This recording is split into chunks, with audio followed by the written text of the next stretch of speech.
Hello dear students and welcome back to English with Professor Tabassum, and in today's video we'll be discussing the most important annotations for the poem The Beggar, written by Dr. Amangi Venugopal. So without further ado, let's begin. First, annotation.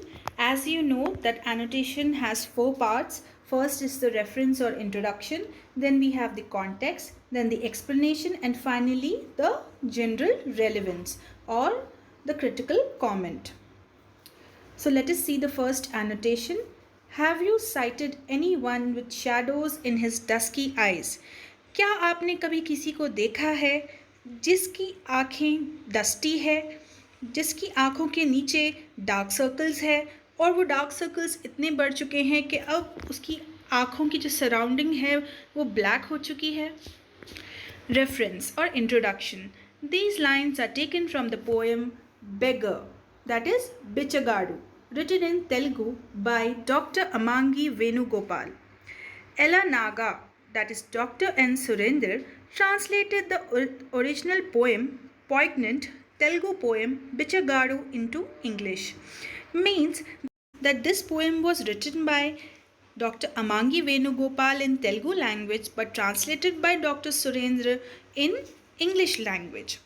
यानी कि इस poem को Telugu language में लिखा गया है doctor अमांगी Venugopal द्वारा और इसे ट्रांसलेट किया है इंग्लिश में डॉक्टर एन सुरेंद्र ने. Context. Farmers struggle and misery are depicted in the poem. यानी कि इस पोएम में फार्मर्स की जो स्ट्रगल है, उनकी जो मिजरी है, जो प्रॉब्लम्स है, उन सब के बारे में बात किया गया है. Today's farmer is sorrow personified. यानी कि आज का जो फार्मर है वो बहुत ज़्यादा दुख में है, तकलीफ़ में है, ग्रीफ में है. His physical condition such as his eyes, hands and feet speak volumes about his grief. यानी कि फार्मर्स की जो फिज़िकल कंडीशन है, फार्मर्स के जो आइज़ है, हैंड्स है, फीट है, वो बहुत कुछ बताते हैं उसकी तकलीफ़ों के बारे में. Explanation. Farmers intense grief is projected in this poem. यानी कि फार्मर्स की जो हद से ज़्यादा तकलीफ़ है उस तकलीफ़ को इस पोएम में दर्शाया गया है. Farmers dark eyes speak volumes of their sorrow. यानी कि फार्मर्स के आइज़ के अतराफ जो ब्लैकनेस आ गई है, जो डार्क हो गए हैं, डस्की है आइज़, उससे फार्मर्स की सैडनेस का, उनकी तकलीफ़ का पता चलता है. When it comes to addressing their problems, the poet spares no words. यानी कि इस पोएम में डॉक्टर अमांगी वेणुगोपाल ने हर वो वर्ड का इस्तेमाल किया है जिससे वो दर्शा सकें, जिससे वो अपने रीडर्स को बता सकें फार्मर्स की प्लाइट, उनकी bad condition. He starts with a question to make the reader aware of their suffering and difficulties. यानी कि इस पोएम में जो सवाल पूछते हैं पोएट, उससे जो रीडर है वो थिंक करने लगता है अबाउट फार्मर्स सफरिंग. उनकी क्या प्रॉब्लम्स है, उनकी क्या तकलीफ़ें हैं, वो रीडर उसके बारे में सोचने लगता है. He inquires if we have seen a beggar who is shrouded in the shadows of his troubles. ये पोएट जो है बेगर पोएम में ये बताते हैं कि किस तरह फार्मर्स जो हैं वो अंधेरों में घिरे हुए हैं, ट्रबल्स है उनकी लाइफ में. The beggar, he says, is none other than the farmer. He wants us to feel sympathy for farmers who work day and night in their fields to cultivate the land and feed us. यानी कि poet जो है doctor अमांगी Venugopal वो चाहते हैं कि बेगर poem के ज़रिए वो ये बता सके लोगों को कि हमारे दरवाज़े पर जो इंसान आता है भीख मांगने वो और कोई नहीं बल्कि किसान है, हमारा अपना फार्मर है. और वो चाहते हैं कि सब लोग सिंपथाइज़ करें, यानी कि सिंपथी दिखाएं फार्मर्स के साथ जो कि दिन रात फील्ड्स में काम करते हैं और हमें फीड करते हैं, यानी कि हम तक खाना को पहुंचाते हैं. Farmers are often neglected and are in miserable condition today. The poet metaphorically states that they can even feed the skis to appreciate their sincere work and hardships. यानी कि फार्मर्स जो है उन्हें अक्सर निगलेक्ट कर दिया जाता है, यानी कि उन्हें इग्नोर कर दिया जाता है और आज जो उनकी कंडीशन है वो बहुत ज़्यादा मिजरेबल है, यानी कि बहुत बुरी है उनकी condition. The poet metaphorically states, if you remember in the poem there is one line, they can mitigate the sky's hunger, which means that they are able to reduce the hunger of millions and thousands of people, okay, and their hard work and hardship is worth being appreciated, यानी कि उनका जो hard work है वो तारीफ के काबिल है. A food giver he is with ability to mitigate the sky's hunger, यानी कि फार्मर जो है वो एक फूड गिवर है और उसके पास ये काबिलियत है कि वो मिटिगेट कर सके, यानी कि वो रिड्यूस कर सके स्काई की हंगर. स्काई की हंगर मीन्स कि वो बहुत सारे लोगों की भूख को मिटा सकता है, ये काबिलियत है उसके पास. स्काई का मतलब स्काई नहीं होता, यानी कि रिड्यूस कर सके बहुत सारे लोगों की भूख. Then reference is the same, you just talking about the poem that it is The Beggar, written by Dr. Amangi Venugopal and translated by Dr. N. Surendra. Okay, and it was translated into English language. Then context. Context is the same again. It talks about farmers' struggles and miseries which are depicted in the poem. Means ये poem में farmer की जो struggle है, उनकी जो misery है, उसके बारे में बहुत अच्छे तरीके से बताया गया है. Today's farmer is sorrow personified, यानी कि आज का जो फार्मर है वो गम में डूबा हुआ है, टेंशन्स में डूबा हुआ है, क्योंकि वो बहुत ज़्यादा स्ट्रगल कर रहा है अपनी लाइफ में.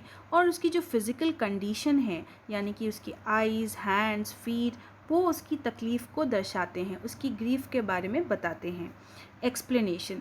The beggar is a thought provoking poem. It begins with a question to readers so that the readers realize their pain and sufferings. Farmers work tirelessly in their fields to cultivate the land and provide us food. यानी कि the beggar poem जो है वो एक thought provoking poem है. Thought provoking यानी कि वो अपने रीडर्स को सोचने पर मजबूर कर देती है. वो पोएम में फर्स्ट में तो क्वेश्चंस पूछे जाते हैं जिससे फार्मर्स की तकलीफ़ का अंदाज़ा लगता है. और जो फार्मर्स है वो दिन रात लैंड पर कल्टिवेट करते हैं लैंड को, ताकि वो हमें प्रोवाइड कर सकें food. And they work so hard that they able to reduce the sky's hunger, यानी कई सारे लोगों की भूख को वो मिटाते हैं.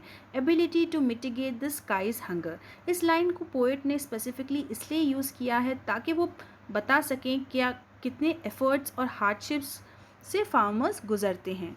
They work so hard that they can even satisfy the sky's hunger, यानी कि वो इतना ज़्यादा हार्ड वर्क करते हैं कि वो कई सारे लोगों की भूख को मिटाते हैं.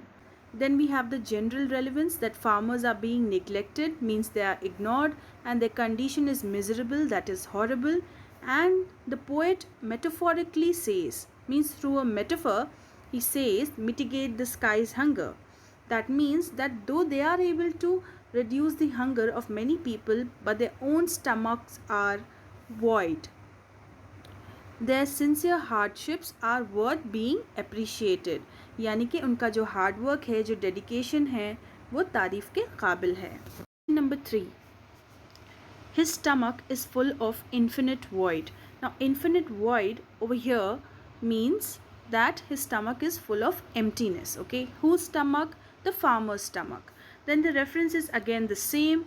These lines are taken from the poem The Beggar, that is Bichagaru, which was written in Telugu language by Dr. Amangi Venugopal. Then it was translated by N. Surendra into English language. Then the context is again the same. It talks about how farmers struggle, their misery, means what all problems and struggles they are facing in today's world. And today's farmer is full of sorrow, means his face is full of sadness, grief, tension and struggle. And his physical condition, means like his eyes, hands, feet, they are all in bad condition. And these things, his physical body parts, represent his plight, his troublesome life. Then comes the explanation of this line. His stomach is full of infinite void. The poem The Beggar portrays the hardships of farmers. यानी कि इस poem में जो बेगर है, explanation, The poem, The Beggar, portrays the hardships of farmers. The poet laments that farmers who provide food to everyone are struggling for survival. They go hungry. यानी कि इस poem the beggar में जो poet है वो बताता है कि फार्मर्स कितने सारे हार्डशिप्स से गुजरते हैं. हार्डशिप्स यानी कि बहुत सारी परेशानियाँ, और वो सारे लोगों को खाना तो पहुँचाते हैं लेकिन उनके खुद का सर्वाइवल मुसीबत में है. वो खुद भूखे रहते हैं, उनका स्टमक एम्प्टी रहता है. Despite this they toil, their feet bleed and their eyes are filled with the shadows of their tragic tales. यानी कि उनके सारे बॉडी पार्ट्स जो हैं वो दर्शाते हैं उनकी मुसीबत भरी ज़िंदगी को. Their bowed backs यानी कि उनकी झुकी हुई कमरें demonstrate how hard they work but their stomachs go hungry. यानी कि उनकी कमरें जो झुकी हुई हैं वो बताते हैं कि कितना ज़्यादा वो लोग हार्ड वर्क करते हैं लेकिन फिर भी उनका स्टमक एम्प्टी ही है. They work day and night on the fields but they don't get the required profit. As a result, they have to suffer and are struggling to survive.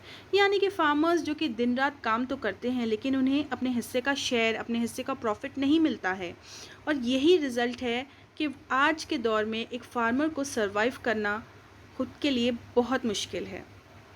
Then comes the general relevance. General relevance is the same. Okay. Number 4.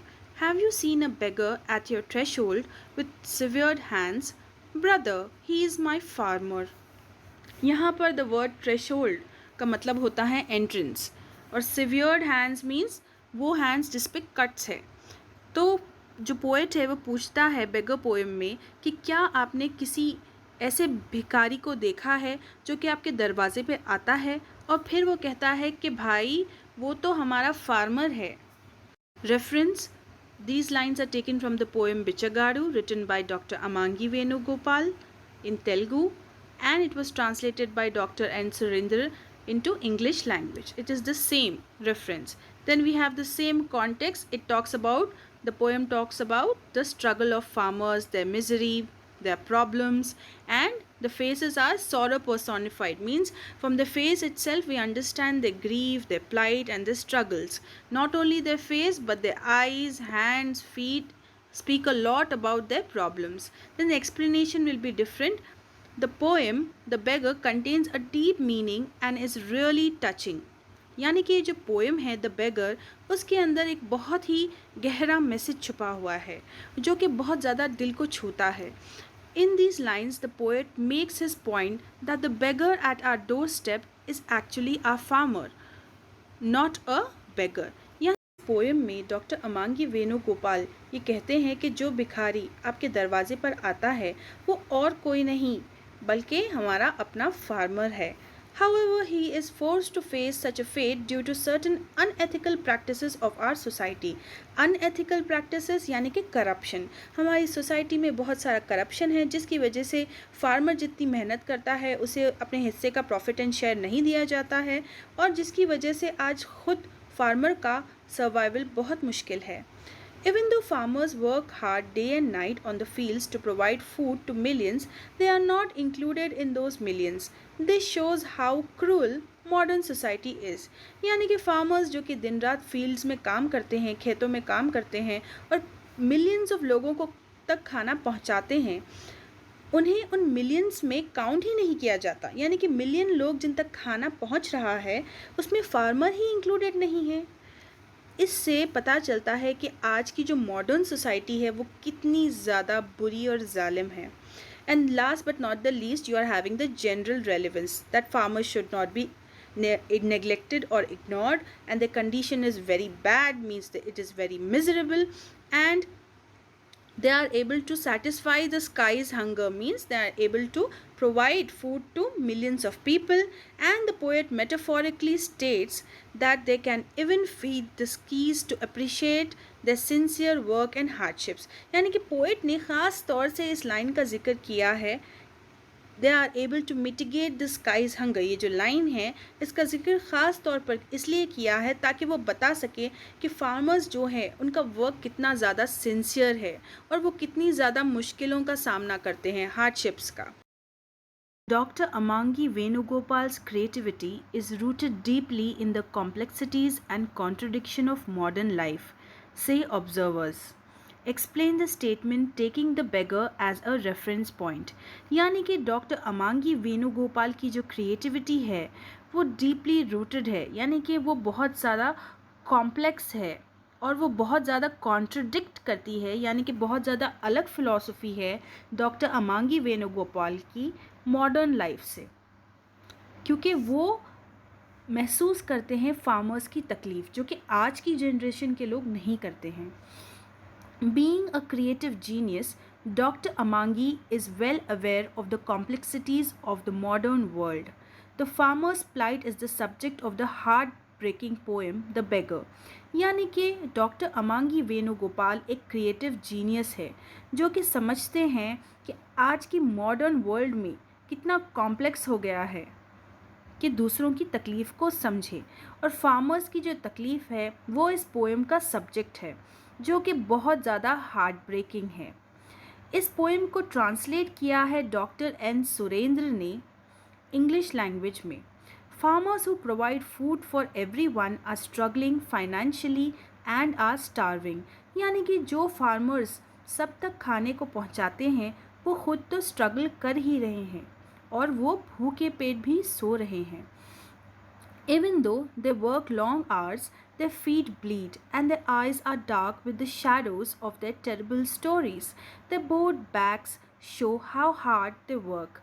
यानी कि farmers जो है वो लंबे लंबे घंटे काम करते हैं, फिर भी उनके पैरों में से खून जाता है, उनके आइज़ के अतराफ डार्क सर्कल्स हो गए हैं, वो इतने ज़्यादा डार्क हो गए हैं जिनसे उनकी टेरिबल स्टोरीज़ यानी कि उनकी ज़िंदगी के भयानक कहानियों को उनकी आंखें दर्शाती हैं. एंड दे बोर्ड बैग्स यानी कि उनकी झुकी हुई कमरें बताती हैं कि वो कितना ज़्यादा हार्डवर्क करते हैं. Although they possess the capacity to feed millions of people, their tummies are empty. Tummies means stomach, यानी कि वो लोग मिलियंस ऑफ लोगों तक खाने को पहुंचाते हैं लेकिन उनका खुद का पेट बहुत ज़्यादा एम्प्टी है. Those farmers aren't included in those millions whom they feed. Who is responsible for their miseries? How harsh is modern society? Does the poem depict the intricacies of today's world gaining broad universal appeal? यानी कि जो farmers millions of लोगों तक खाना पहुंचाते हैं उन millions of लोगों में फार्मर ही इंक्लूडेड नहीं है. फार्मर को ही खाना नहीं मिल रहा जबकि वो लाखों लोगों तक खाने को पहुंचाता है. अब फार्मर की ऐसी मिजरी के लिए यानी कि इतनी बुरी हालत के लिए कौन जिम्मेदार है? हार्श मॉडर्न सोसाइटी, क्योंकि हमारी मॉडर्न सोसाइटी बिल्कुल भी नहीं सोचती है गरीब किसानों के बारे में, वो सिर्फ अपना फ़ायदा देखती है. और ये जो पोएम है क्या वो डिपिक्ट करती है आज की दुनिया में क्या इंट्रिकसीज़ हैं जिसकी वजह से ये जो हालात फार्मर्स के बने हुए हैं ये वर्ल्ड वाइड बने हुए हैं. Number 2, how does the poem describe the farmers pathetic physical condition. अब पैथेटिक का मतलब होता है बहुत ज़्यादा बुरे हालात. अब कौन रिस्पॉन्सिबल है फार्मर्स की ऐसी कंडीशन के लिए, फिजिकल कंडीशन के लिए? The poem The Beggar conveys a deep meaning to the readers and is very touching. It highlights the pathetic lives of farmers who work day and night on the fields but don't get the required food for themselves. यानी कि ये जो poem है The Beggar वो convey करती है एक बहुत ही गहरे मैसेज को अपने रीडर्स तक, जो कि बहुत ज़्यादा टचिंग है. कि जो हाइलाइट्स है इस पोएम के वो है कि फार्मर्स की पैथेटिक लाइफ कैसी जा रही है. वो दिन रात काम तो करते हैं फील्ड्स में लेकिन उन्हें अपने हिस्से का प्रॉफिट नहीं मिलता, यहाँ तक कि खाना तक भी नहीं मिलता. Farmers intense plight and miseries are well described in this poem. The poet, a farmer today is sorrow epitomized. His physical conditions such as his eyes, hands and feet speak volumes about his sorrow. Farmers' eyes are darkened by the shadows of their struggles and hardships. Their backs are bowed from the strain. Their feet bleed and their hands are dirty and dismembered. यानी कि आज का जो farmer है उसकी जो plight है, जो प्रॉब्लम्स है और जो दुख है, जो तकलीफ़ है, उन सब चीज़ों को इस पोएम में बहुत अच्छे तरीके से डिस्क्राइब किया गया है। अकॉर्डिंग टू द पोएट, यानी कि पोएट ये मानते हैं कि आज का जो फार्मर है उसमें बहुत ज़्यादा सौरो है, यानी कि उसके चेहरे से ही उसकी दर्द की, उसकी तकलीफ़ का अंदाज़ा लगाया जा सकता है। हिज फिज़िकल कंडीशन, यानी कि फार्मर की जो फिज़िकल कंडीशन है, जैसे कि उसकी आँखें, उसके हाथ, उसके फीट, वो सब उसकी तकलीफ़ को बताते हैं। यहाँ तक कि उसकी आइज़ जो डार्क हो गए हैं, उसके आइज़ के अतराफ़ जो डार्क शैडोज़ बन चुके हैं, उससे उसके स्ट्रगल्स का पता चलता है। और उनकी जो झुकी हुई कमरें हैं, दे बोर्ड फ्रॉम स्ट्रेन, यानी कि वज़न उठा उठा कर उनकी जो कमरें हैं वो झुक चुकी हैं। दे free bleed and the hands are dirty and dismembered, यानी कि उनकी फीट में से खून जाता है और उनके हाथ बहुत ज़्यादा गंदे हैं और उनमें भी कट लगे हुए हैं। They are dismembered. They work hard day and night to provide food to millions. They can even feed the sky's hunger. The poet says, with the ability to mitigate the sky's hunger poetically in order to recognize their earnest efforts and hardships, यानी कि जो किसान है वो दिन रात मेहनत तो करता है ताकि वो मिलियंस ऑफ लोगों तक खाने को पहुंचा सके। यहाँ तक कि उसमें ये काबिलियत भी है, लेकिन जो पोएट है वो इस पोएम में कहता है मिटिगेट द स्काइज हंगर, यानी कि उनमें ये काबिलियत है कि वो रिड्यूस कर सकें स्काइज हंगर। अब पोएट ने इस लाइन को स्पेसिफिकली इसलिए यूज़ किया है ताकि वो अपने दर्शकों को, अपने रीडर्स को बता सकें कितनी ज़्यादा एफर्ट्स और हार्डशिप्स का सामना करते हैं farmers. Number 3, list the abilities a farmer is endowed with according to the poet, यानी कि पोएट के हिसाब से एक फार्मर के अंदर कितनी सारी एबिलिटीज़ है, यानी कि कितनी ज़्यादा काबिलियतें हैं। The poem the beggar portrays the hardships of farmers. Farmers work tirelessly in the fields to cultivate the land and provide food to millions, यानी कि जो पोएम है द बेगर वो बताती है हार्डशिप ऑफ फार्मर्स, यानी कि फार्मर्स की तकलीफ़ें। जो फार्मर्स हैं वो दिन रात मेहनत करते हैं फील्ड में ताकि वो लैंड को कल्टिवेट कर सकें और मिलियंस ऑफ लोगों तक खाने को पहुंचा सकें। According to the poet, farmers are gifted with certain unique abilities. While sowing seeds with their soiled hands, they give life to earth. यानी कि पोएट के हिसाब से फार्मर्स जो है वो गिफ्टेड लोग होते हैं जिनके अंदर यूनिक एबिलिटीज़ होते हैं, यानी कि यूनिक यानी कि बहुत ज़्यादा अलग एबिलिटीज़। वो जो हैं वो बीजों को ज़मीन में बोते हैं अपने मिट्टी भरे हाथों से और अर्थ में जान डाल देते हैं। Earth pays them back for their hard work in the form of fresh produce, यानी कि धरती उन्हें वापस लौटाती है एक fresh product. A farmer's main goal is to produce a good crop in order to make a living and feed the population, यानी कि एक फार्मर का मेन गोल यही होता है कि वो एक अच्छा क्रॉप को प्रोड्यूस करे ताकि वो लोगों तक अच्छा खाने को पहुंचा सके। Farmers are responsible for all the crops that are needed for us to survive, यानी कि फार्मर्स ही वो लोग होते हैं जो कि ज़िम्मेदार होते हैं हमारे खाने के और हमारे सर्वाइवल के।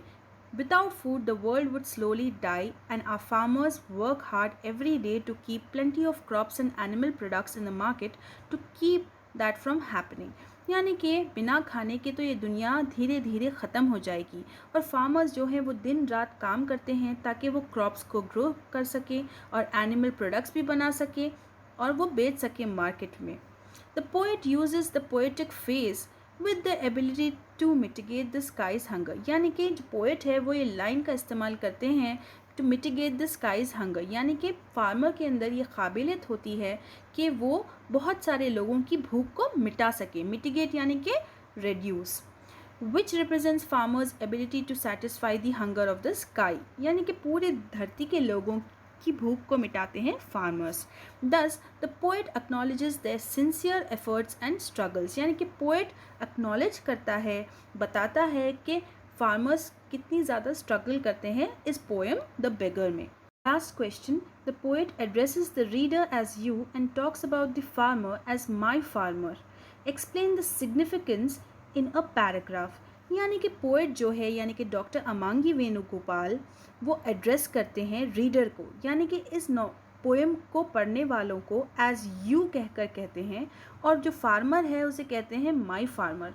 अब इस लाइन की इम्पॉर्टेंस आप बताइए एक पैराग्राफ के फॉर्म में। Okay, you have to tell the significance. The poet aims at educating people about farmers' plight through the poem The Beggar.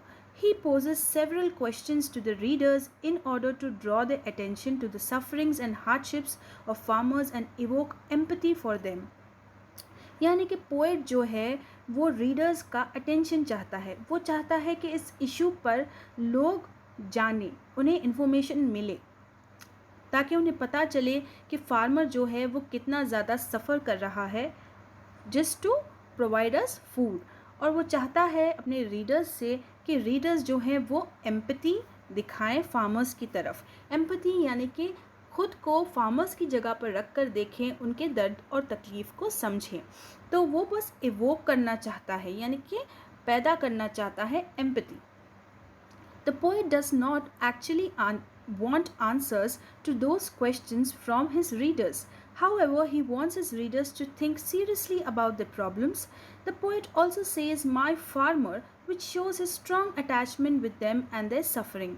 यानी कि पोएट अपने सवालों का जवाब नहीं चाहता, जो सवाल वो फर्स्ट स्टैंजा में पूछता है उन सवालों के जवाब नहीं चाहता। वो बस चाहता है कि जो भी लोग इन पोएम को पढ़ें वो समझें फार्मर्स की प्रॉब्लम्स को, और वो फार्मर को कहता है माय फार्मर। इससे पोएट का जो अटैचमेंट है फार्मर्स के साथ उसका पता चलता है, और उनकी सफरिंग का भी। The poet not only wants to create awareness about farmers plight but also motivate people to empathise with them. यानी कि पोएट जो है वो सिर्फ अवेयरनेस पैदा नहीं करना चाहता कि फार्मर्स बहुत ज़्यादा मुसीबत में हैं, वो लोग बहुत ज़्यादा तकलीफ़ में हैं, बट वो लोगों को मोटिवेट करना चाहता है। मोटिवेट करना चाहता है कि आप भी रहम खाइए फार्मर्स पर, क्योंकि उनकी कंडीशन के ज़िम्मेदार जो है वो ये मॉडर्न सोसाइटी है। वो सबसे ज़्यादा हार्ड वर्क करते हैं ताकि लाखों लोगों का पेट भर सके, और हमें उन फार्मर्स को सपोर्ट करना चाहिए। Support them and own up farmers along with their problems. उनकी प्रॉब्लम्स में उनका साथ देना चाहिए। Thus, to have a strong and instant impact on the readers, the poet uses the vocative case expression of direct address and the possessive pronoun my। यानी कि poet जो है वो अपने रीडर्स पर एक अच्छा सा इम्पैक्ट डालना चाहता है, इसलिए वो यूज़ करते हैं वोकेटिव केस, यानी कि वो डायरेक्टली फार्मर्स के बारे में बोलते हैं, और वो यूज़ करते हैं पोजेसिव प्रोनाउन माई।